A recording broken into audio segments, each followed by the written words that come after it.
இப்போ ரொம்ப ஹெல்தியான ரொம்ப டேஸ்டான ஓட்ஸ் ராகி ஊத்தாப்பம் செய்ய போறோம். இது வந்து உடம்புக்கு ரொம்ப நல்லது. வாங்க எப்படி செய்யலாம்னு பார்ப்போம். சட்டி காஞ்சிருக்கு. இப்போ நம்ம வந்து 1 கப்பு ஓட்ஸ் எடுத்துருக்கோம். அதை வந்து லைட்டாக வறுத்துக்குருவோம். இதை வந்து நம்ம ஸ்லோலே வச்சு ஒரு 5 நிமிஷம் இதை வறுத்து எடுத்துக்குருவோம். இதை வந்து நம்ம வறுத்தாச்சு.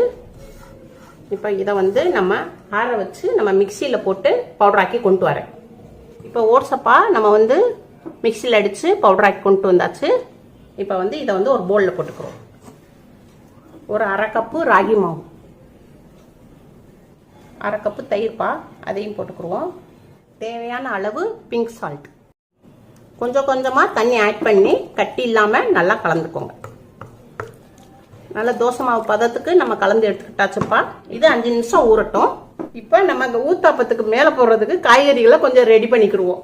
காலிஃப்ளவர் கொஞ்சம் துருவி போட்டிருக்கேன், ஒரு கேரட் துருவிருக்கேன், ஒரு மீடியமான வெங்காயம் பொடியாக நறுக்கியிருக்கேன், ஒரு மீடியமான தக்காளி பொடியாக நறுக்கியிருக்கு, 1/2 கேப்சிகம் பொடியாக நறுக்கியிருக்கு, கொஞ்சம் பொடியாக நறுக்கிய கொத்தமல்லி இலை, 2 பொடியாக நறுக்கினா பச்சை மிளகா. சின்ன பிள்ளைகளுக்கு கொடுக்குறீங்கனாக்க அதை தவிர்த்துருங்க.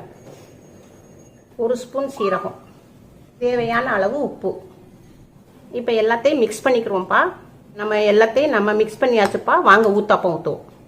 சட்டி நல்லா சூடாயிடுச்சுப்பா. இப்போ நம்ம வந்து ஊத்தாப்பம் ஊற்றுவோம்.